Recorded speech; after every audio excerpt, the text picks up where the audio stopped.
사람이 악하면 어떻게 이렇게까지 악할까라고 하는 사람의 이야기가 성경 속에도 많이 있습니다. 물론 악한 사람은 우리 세상에도 참 많이 있지만 제가 성경에 나오는 이렇게도 악한 사람이 있을까라는 한 분을 소개합니다. 그분은 우리나라처럼 남과 북이 갈려져 있을 때 이스라엘이 북쪽 이스라엘의 왕인 아합 왕이라는 분이 계셨습니다. 이 아합 왕은 역사 속에서 가장 악한 왕이었다라고 역사학자들은 이야기를 합니다. 이 악한 아합 왕이 어느 날 왕궁을 거닐고 있는데 왕궁 성 바깥에 아주 녹음이 푸르게 이렇게 지어져 있는데 그곳에 아름답게 포도나무가 쫙 일렬로 이렇게 농사를 짓고 있는 모습이 너무나 아름다웠습니다. 한두 번 본 것이 아니고 늘 보는 것이었는데 그날따라 이야 저게 내 소유가 되어야 할 텐데 이런 생각이 갑자기 드는 겁니다. 왕에게 이런 게 뭐 필요가 있겠습니까? 뭐 좀 먹고 싶으면 달라 하면 되는데 그런데 유독 저게 내 것이 되면 좋겠다라는 소유욕이 막 부릴듯 일어나게 된 겁니다. 그래서 그 포도원의 주인의 이름을 알고 포도원 주인에게 가서 이야기를 합니다. 이름이 나봇이라는 분입니다. 그 포도원을 내게 좀 팔아라. 왕이 그렇게 이야기합니다. 왕이시여, 제가 왕의 명령을 어떻게 거역할 수 있겠습니까? 팔 수는 있는데 못 팔 이유가 있습니다. 그 이유는 민수기서 36장 7절 율법 때문입니다. 민수기 36장 7절에 있는 말씀을 넘겨주시겠습니까? 이스라엘 자손의 기업이 이 지파에서 저 지파로 옮기지 않고 이스라엘 자손이 다 각기 조상의 지파의 기업을 지킬 것이니라. 아멘. 이 말씀은 무슨 말인가 하면요. 하나님께서 이스라엘 백성들이 그 땅에 들어가서 살 때 각 지파별로 땅을 다 이렇게 정해 주었습니다. 땅을 다 분배했는데 이 땅은 절대로 옮기거나 주인이 바뀌면 안 된다. 너희 지파는 너희 지파대로 지켜라. 이게 하나님의 율법이었습니다. 그래서 왕이 달라고 하더라도 주고 싶은데 이건 사고 파는 것이 아닙니다. 그래서 못 팔겠습니다. 근데 왕은 그런 생각을 전혀 안 하는 거죠. 이 하나님의 율법을 전혀 생각지도 않은 사람이었었습니다. 아합이 어린아이와 같이 막 들럽습니다. 집 방에 들어와서 저놈의 포도원을 지금 내가 가져야 되는데 이런 생각만 가집니다. 욕심과 탐욕이 강한 사람들은요 특별하게 이런 모습 깊이 생각하지 않습니다. 그저 욕심을 부리는 거죠. 밥도 안 먹고 어린아이같이 들어 누워 있는 것을 왕비가 보게 됩니다. 왕비가 그 유명한 이름이 이세벨이라는 왕비입니다. 전하, 왜 식사를 안 하시고 이렇게 누워 계십니까? 어디 몸이 불편하십니까? 몇 번 꿈적꿈적 하다가 내가 말이야 저 포도원에 가고 싶은데 저놈이 말이야 율법이 어쩌니 저쩌니 하면 안 파는 거야. 밥맛도 없고 막 하면서 들어 누워 있으니까 이세벨이 왕이시여 그 문제는 절대 걱정하지 말고 제가 다 알아서 할 테니까 식사하이소. 이렇게 왕비가 왕을 용기를 주어서 식사를 하게 했습니다. 자, 이세벨이 이걸 어떻게 처리하는가를 성경에서 자세하게 이야기를 합니다. 이세벨이 신하 보고 왕의 옥새를 가지고 오너라. 이렇게 신하 보고 불러서 왕의 옥새를 가지고 와서 이렇게 이제 우리 궁정에 보면 서기관이 있죠. 받아 적으시오. 이렇게 하면서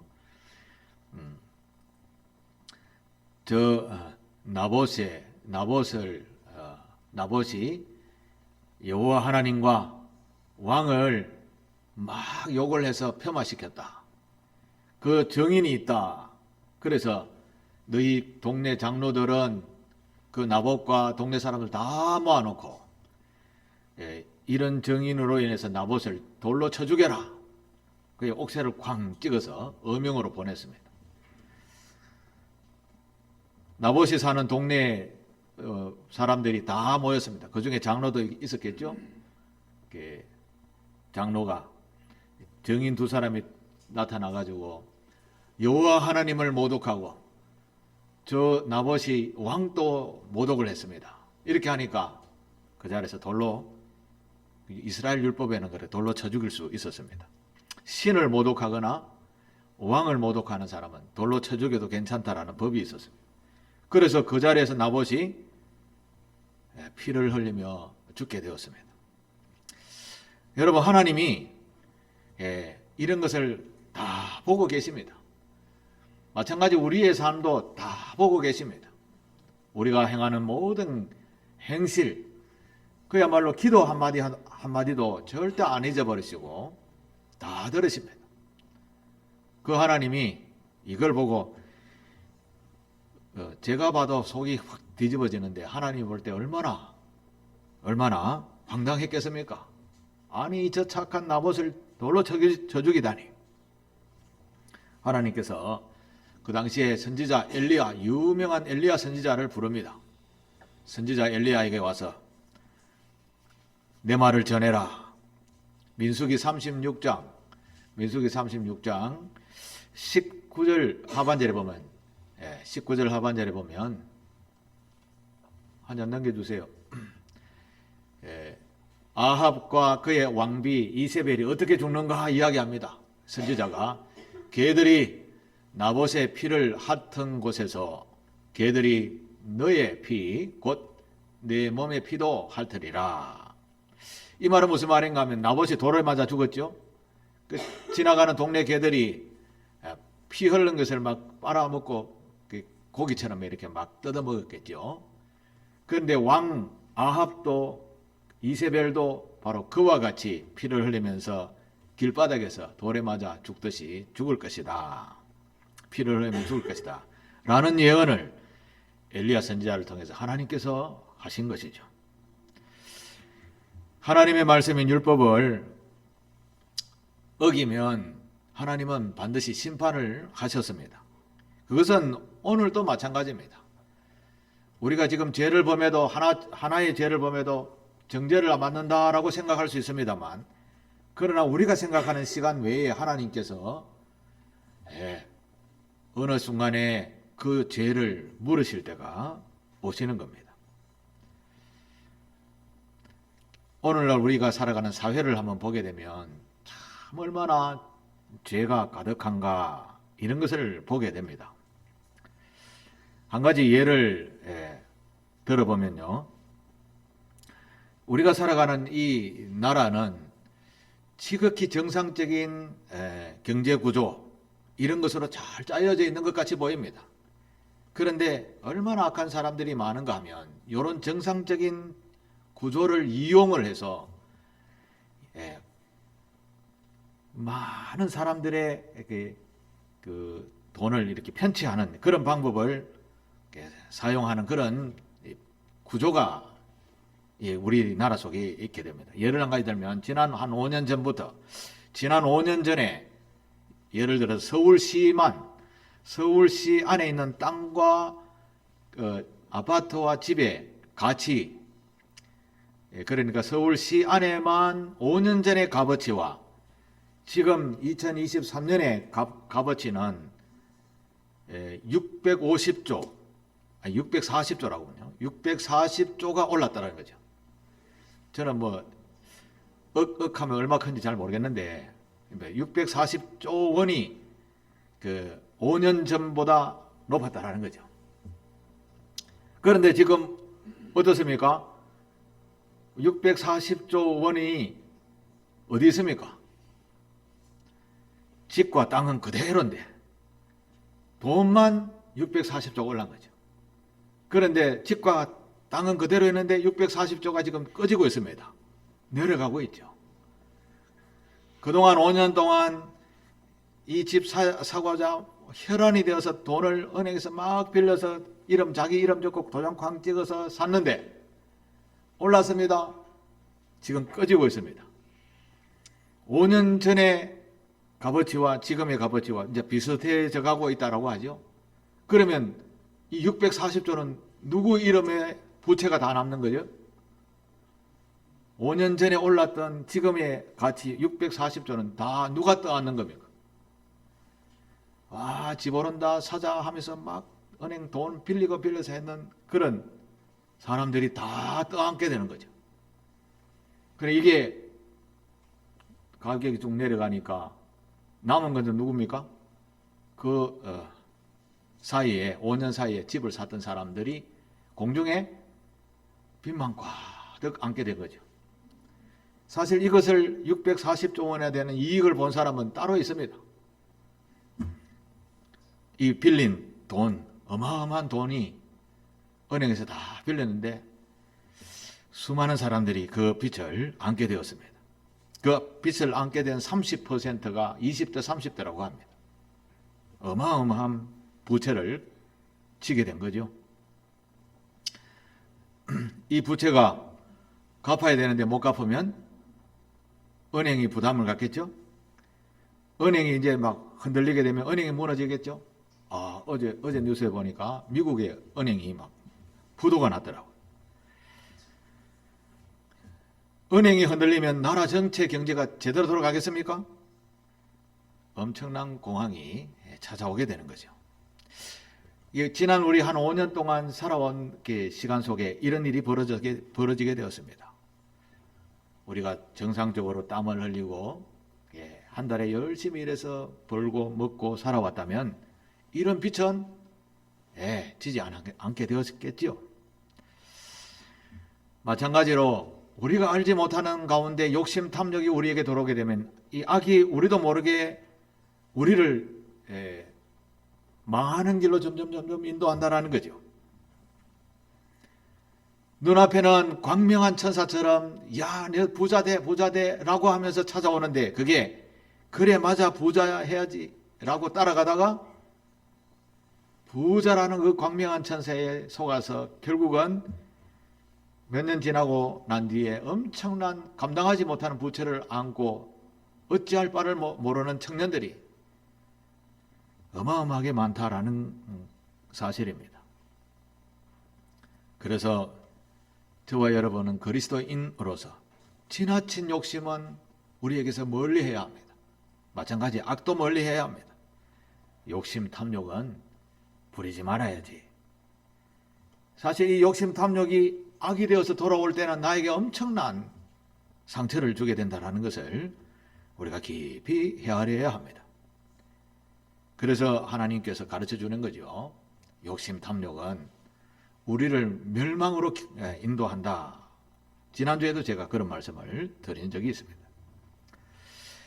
요즘 예수 믿는 사람조차도요, 욕심 탐욕에 사로잡혀서 제대로 일도 하지 않으면서 돈을 많이 벌려고 하는 사람, 이런 사람들이 참 많이 있습니다.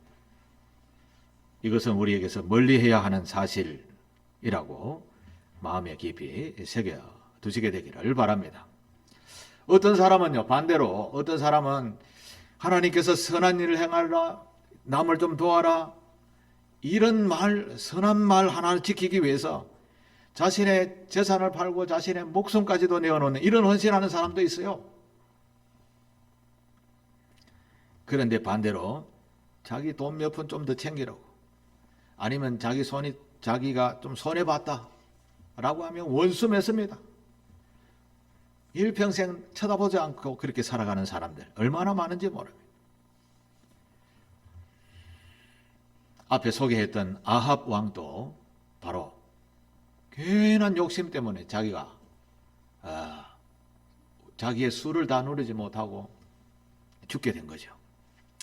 오늘 우리가 성경을 읽었는데 성경에 읽은 내용도 좀 비슷합니다. 제가 소개를 말로 이야기를 조금 만들어서 말씀을 드리겠습니다. 우리나라 조선시대처럼 조선시대 왕이 사월이고요.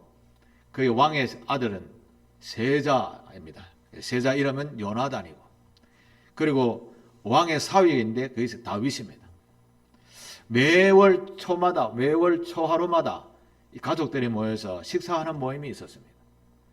그것도 하루, 이틀, 사흘 이렇게 한 3일 동안 이렇게 식사하는 규례가 있었던 것 같아요. 그런데 하루는 이제 월초가 되어서 식사하는데 무슨 일이 있었나 보다 하고 첫째 날은 그냥 사위 없이 그냥 밥을 먹었습니다. 둘째 날에 왕이 사위 어디 갔노? 그렇게 세자가 옆에 있다가 자기 집에 뭐 제사드릴 있다고 해서 한 3일 자리를 비우겠습니다 라고 하고 저한테 이야기하고 갔습니다. 이렇게 이야기하니까 갑자기 왕이 화를 버럭 냅니다. 그게 오늘 본문에 보면 30절입니다. 30절. 왜 화를 내었는가? 왜 화를 내었는가 하면 왕은 자기 아들 세자 요나단에게 왕의 지위를 물려주는 것이 왕으로서 제일 소망인 것이죠. 그런데 사실 사위 다윗이 대세로 떠오르고 아들 요나단은 태조 이방원의 첫째 아들인 양녕대군처럼 나는 왕 싫어 라고 하면서 괜히 바깥에 나가서 기생과 놀다가 막 세자의 품위를 떨어뜨리고 나중에 양녕대군이 물러나고 세종이 세자가 되죠. 그 역사처럼 요나단도 왕의 자리는 별로 관심이 없는 겁니다. 왕이 안달이 나는 거죠. 다윗이 식사의 자리에 오지 않고 이제 식사의 자리에 왔을 때 이제 잡아서 죽이려고 했는데 그걸 알고 안 오니까 아들한테 화를 냅니다. 예이 이놈 하면서 31절 한번 보실까요? 이세의 아들이 이 땅에 사는 동안은 너와 내 나라가 든든하지 서지 못하리라. 왕위가 바로 너에게 넘어가야 되는데 못 넘어간다는 거죠. 그래서 이제 사람을 보내어서 그를 내게로 끌어오라. 그는 죽어야 할 자니라. 이렇게 이야기를 하는 겁니다. 이게 꼭 사극에서 나오는 한 장면 같죠? 그런데 이 세자인 요나단이 참 독특한 사람입니다. 아버지는 세자, 정신 있나 없나? 그런 이야기를 하고 있는 거죠. 그런데 세자인 요나단은 다윗을 자기 여동생의 남편이니까 우리말로 하면 누구죠? 매제지, 매제라고 이야기하죠. 족보에 대해서 저는 좀 약해서 요나단이 매제를 아주 감싸고 드는 겁니다. 매제가 왕대 나는 세자 왕 별로 재미없어 이렇게 생각하고 있었던 거죠.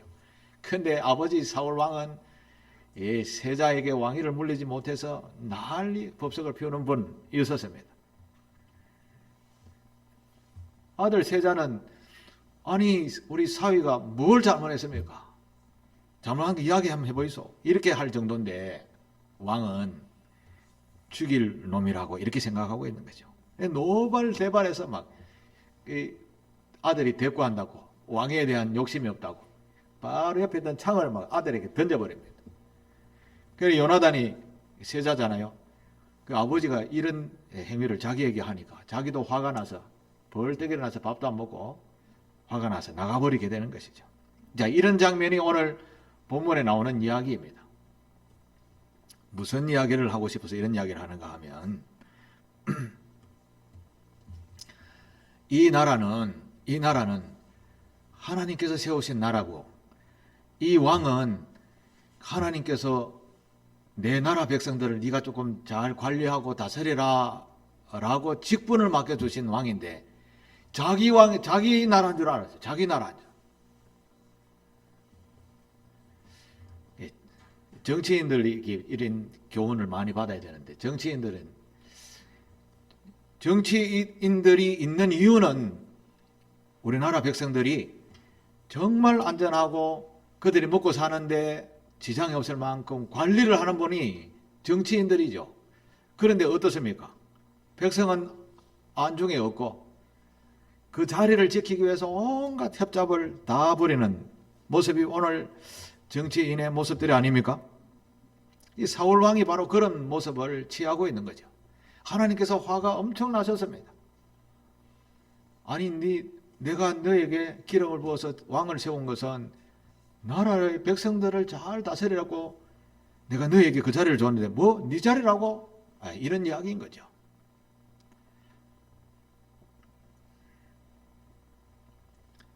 회사 사원에게 회사를 잘 경영해서 돈을 좀 벌으라고 직위를 높여줬더니 자기가 사장이고 자기가 주인인 줄 알아요. 그러면 그 정말 주인인 회장이 볼 때에는 그 사장이 옳게 보이겠습니까? 어느 날 갑자기 너는 해고야 이렇게 하죠. 하나님께서도 사울 왕에게 바로 그런 무지막지한 말씀을 하셨습니다. 왕을 너에 대해서 끊어버린다라고 하셨고, 정작 이 다윗에게 왕위를 물려주려고 하나님은 다윗에게 기름을 부어주셨던 것이죠. 근데 사울 왕은 그걸 아직까지 몰랐는데도 다윗을 정적으로 생각해서 죽이려고 악한 마음, 욕심, 탐욕, 가득한 왕이었던 것이죠. 하나님이 보시기에는 이 사울 왕이 신실하지 못했습니다. 그런데 그의 아들 요나단을 보니까 참 신실하거든요. 하나님께서 아마 큰 딜레마야 있었을 것이라 생각을 해보게 됩니다. 그냥 사울 왕 같았으면 막 폐위를 시켜버릴 건데 요나단 때문에 그래도 오래 왕위를 이어가도록 그렇게 해주십니다. 사람이 살아가면서 정상적이지 아니하는 욕심, 탐욕들이 나를 지배하게 되면 우리는 끝까지 이 악에 의해서 지배를 당하여서 결국은 멸망, 패망으로 가게 된다라는 그것을 우리에게 말씀해 주는 것입니다. 이런 악한 왕에게 이런 아들이 있다라는 것은 참 놀라운 일이죠. 요나단이 사무엘상 14장 6절에 제가 몇 번 강조를 했죠.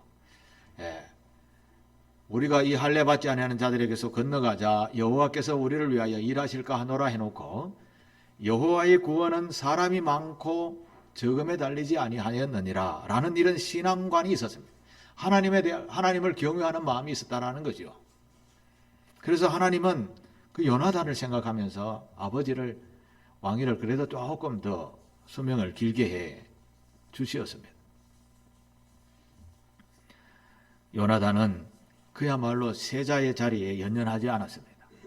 그야말로 하나님의 나라 백성들을 다스릴 적합한 인물이 다윗이라고 생각해서 자기의 전부를 내어놓는 이 세자의 자리를 내어놓는다라는 것은 자기의 전부를 내려놓는 것이 아닙니까?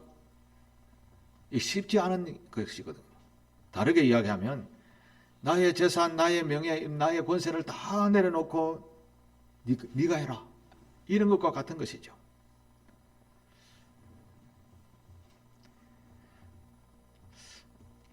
그리스도인은 이웃을 위하여 자신의 몸을 버리는 예수 그리스도를 닮아가는 사람을 그리스도를 닮아가는 사람이라고 이야기하지요. 성경에도 보면 이런 그리스도를 닮아가려고 정말 헌신했던 분들이 참 많이 있습니다. 대표적으로 바울 사도라는 분이 있었는데 앞에 사울 왕과 비슷한 말이 있어서 신약 성경에 나오는 사도 바울이 바로 그랬습니다. 사도 바울은 우리나라 말로 하면 서울대학교 나오고 최고의 학문이고 석박사 학위를 다 가지고 있는 그런 엘리트였습니다. 이스라엘에서도 앞으로 저 사람이 이 나라를 이끌어갈 중요한 제목이라고 생각을 했습니다. 그런데 예수 그리스도를 알고 이렇게 고백을 합니다. 에베소서 3장 7절 이 복음을 위하여 그의 능력이 역사하시는 대로 내게 주신 하나님의 은혜의 선물을 따라 내가 일꾼이 되었다 라고 하면서 자기의 기득권을 다 내려놓는다는 이야기를 빌립보서에서 합니다. 다음 문장을 넘겨주십시오. 빌립보서 3장 7절 8절입니다.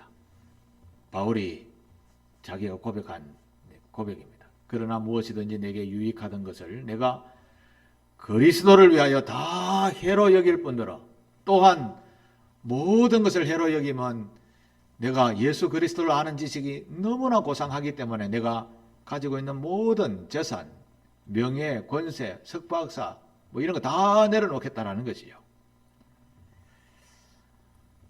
이웃을 사랑하기 위해서 자신의 몸을 희생하는 진정한 친구와 같은 그런 말씀입니다. 바로 예수가 우리의 모든 죄를 위하여 자신의 생명을 내어주신 그 그리스도를 사랑, 그걸 바울은 너무나 고상해서 나도 그걸 따라가겠다라는 고백인 것이죠.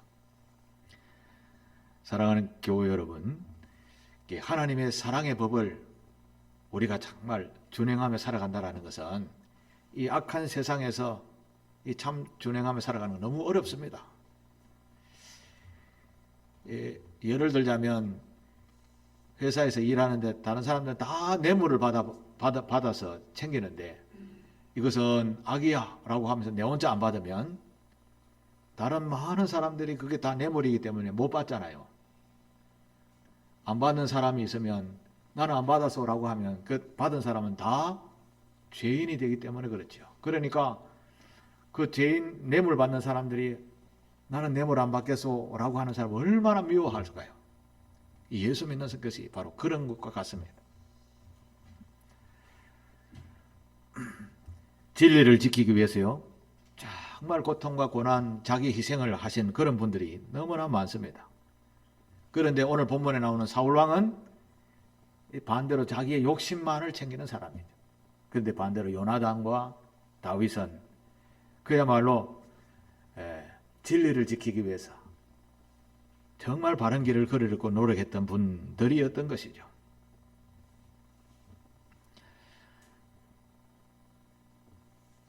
예수 그리스도에 대한 복음을 전하기 위해서 때로는 감옥에도 가고 때로는 매를 맞기도 하고 이런 일을 당해봤다 생각을 한번 해보십시오.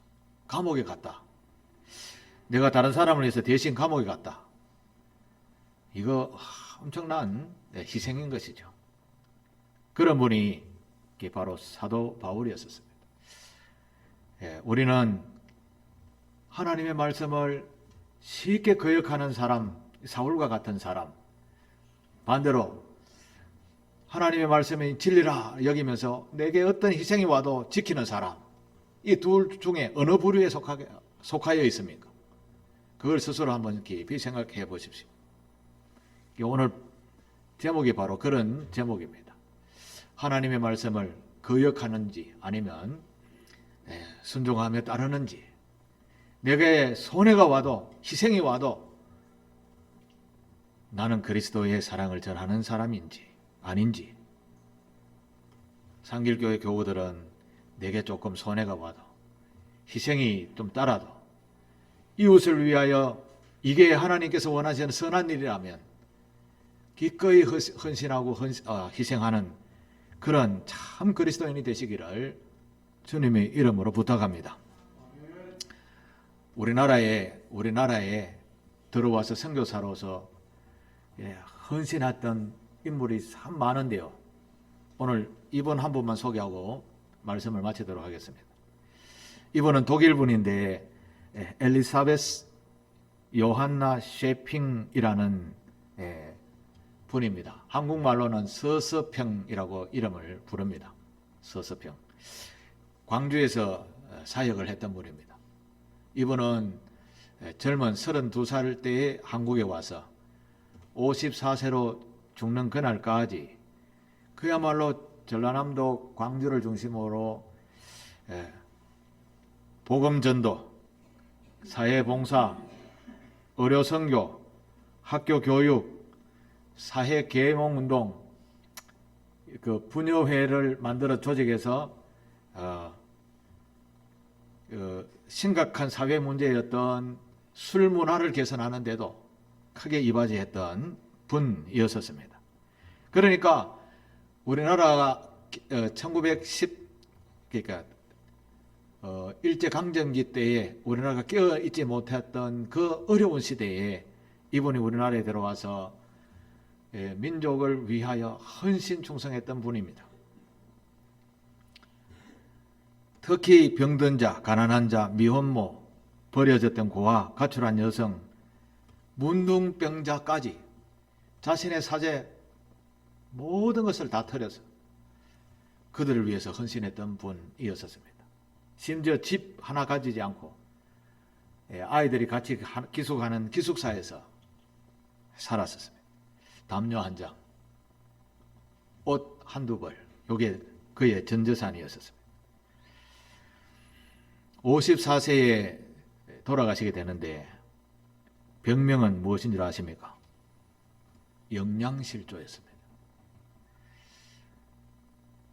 자기 앞에서 굶어가는 그 고아들, 미혼모들, 가난한 자들, 병든 자들을 먹이다가 정작 자기는 자기 몸을 돌보지 못하고 굶주려서 죽게 된 것입니다.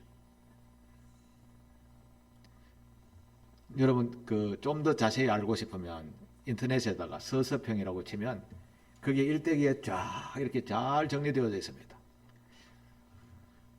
이분이 돌아가셨을 때에 광주 시민이 광주 시민장으로 장례를 치루었습니다. 그것도 광주 시민사회장으로 10일 동안 장례를 치루었습니다. 그녀의 묘는 지금 광주의 양림동 성교묘역에 모셔져 있다고 합니다. 아마 호남신학교 근처에 있는 것 같아요.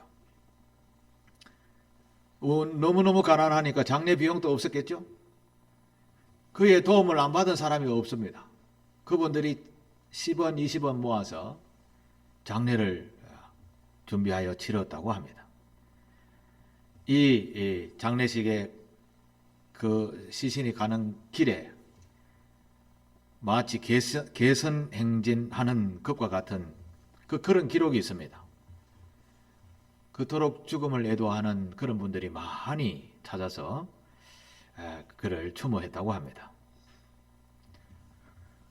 오늘날에도 하나님의 말씀 한마디를 지키려고 본토 친척 아비집을 떠나서 외국으로 열악한 환경으로 나아가서 목숨이 아깝지 않게 헌신충성하는 선교사님들이 얼마나 많은지 모릅니다.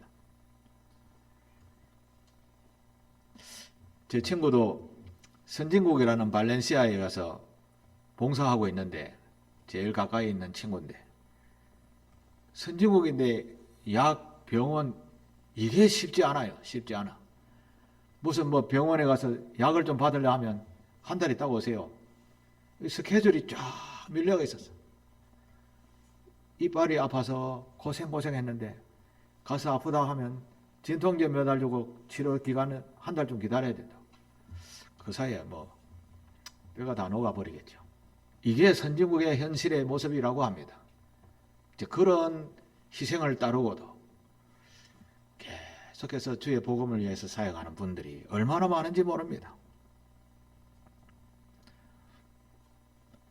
하나님의 말씀 한 말씀을 지키려고 자신의 모든 것을 내어놓는 이런 헌신자들, 오늘 우리는 하나님 편에서 하나님의 말씀을 따르는 자의 편에서 우리가 그것을 거룩한 마음으로 받아들여서 나의 생활하는 현장 속에서 조금이라도 그리스도의 사랑을 전하며 살아가는 것, 이게 상길교회 교우들이 되면 참 좋겠습니다. 하나님을 경외한다라는 신앙생활을 하는 저와 여러분, 우리는 거룩한 일에 얼만큼 쓰임받고 있습니까? 이웃을 위해서 조금이라도 좀 더 관심을 이제 가지시는 저와 여러분 되시기를 바랍니다. 오늘 신문에도 보니까 서울에 장애인이 돌아가셨는데 10일 넘어도 발견되지 않다가 발견되어졌다, 이런 소식을 안타깝게 듣게 되었습니다. 오늘 우리의 삶 속에서도 우리 주위에 그런 어른들이 혹시 계시는가, 늘 전화도 하시고 관심을 가지시고 대화도 하시고 그렇게 그리스도의 사랑의 마음으로 다가가는 우리 교우들 다 되시기를 바랍니다. 정말 우리는 지금 말세의 시간을 살아가고 있다라고 할 수 있습니다. 세상이 너무나 악합니다. 지금 오늘 심판을 받아도 이상하지 않을 만큼 그렇게 악한 세상을 살아가고 있는데, 오늘 저와 여러분 한 분 한 분이라도 요나단처럼 다윗처럼 하나님의 말씀 하나 지키려고, 율법 하나 지키려고 자신의 지위를 다 내려놓는 이런 헌신, 그것까지는 못하더라도 이웃을 향한 사랑 하나라도 펼쳐나가는 그런 참 그리스도인들이 다 되시기를 주님의 이름으로 부탁합니다. 하나님의 말씀을 거룩한 부담감을 가지고 우리나라에 와서 젊은 날을 이렇게 고무신 신고 한복 입고 된장국 먹으면서 섬겼던 서서편과 같은 그런 위대한 선지자는 우리가 되지 못하더라도 앞으로 닮아가는 그런 상길교회 소문이 나서 상길교회가 정말 그리스도인이 모인 곳이다 라는 그런 소문이 나는 그런 교회가 되기를 꿈꾸면서 저와 여러분이 함께 힘써 나가는 그런 귀한 성도들이 되시기를 주님의 이름으로 축복합니다. 기도하겠습니다. 아버지 하나님, 우리의 일상생활 속에서 하나님의 말씀을 거역하고 있는지, 정말 그 사랑을 마음에 새기고 따르고 있는지, 희생이 따라도 따르고 있는지를 되돌아보면서 앞으로 사랑을 베풀지 못한 것이 있다면 이제 남은 여생을 그 그리스도의 사랑을 나누며 살아야 되겠다 이렇게 결단하면서 생활하는 우리 교우들 다 되게 하옵소서. 예수님의 이름으로 기도하옵나이다. 아멘.